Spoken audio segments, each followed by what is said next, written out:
Так, 42 мыңнан дейді. Бізде камера кейде осылай болып қалатын болыпты. 42 мыңнан дейді. Қара кепелерді.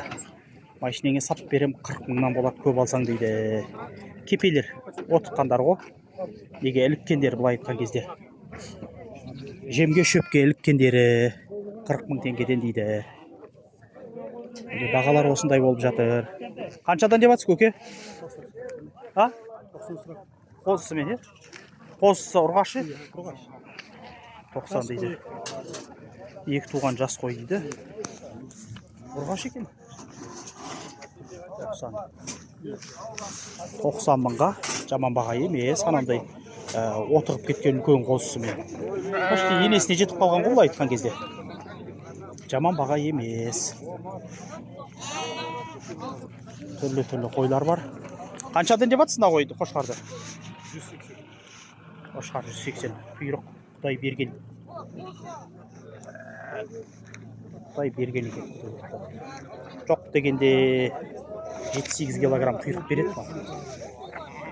180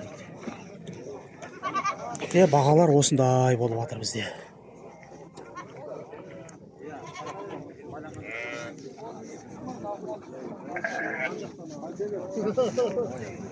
Бізде тиктокер деп қояды мені. Бізде көбінесе подписчик инстаграмда.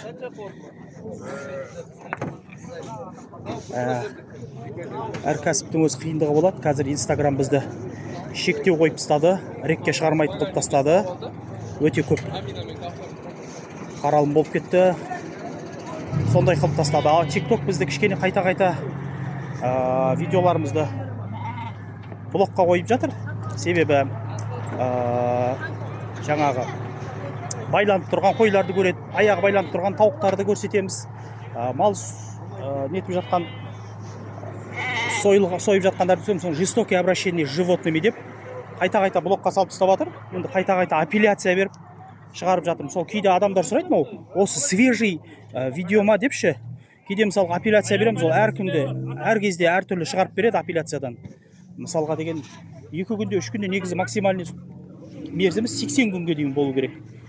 Сол себепті сол қай күнде шығады, сол күнде шығады, сосын бүгінгі ма деп сұрап жатады. Мүмкін ол 1 аптадан кейін барып шығуы мүмкін. Өйткені апелляцияға байланысты оның бәрі. Сол YouTube өте көп видео салып жатсын деп ограничение қойып тастаған. Енді о жақпен де келісіп, қазір нормальный. Сол бізде қиындықтар болып жатыр. Бірақ енді біз мойып жатқан жоқпыз. Жалғастырып жатырмыз.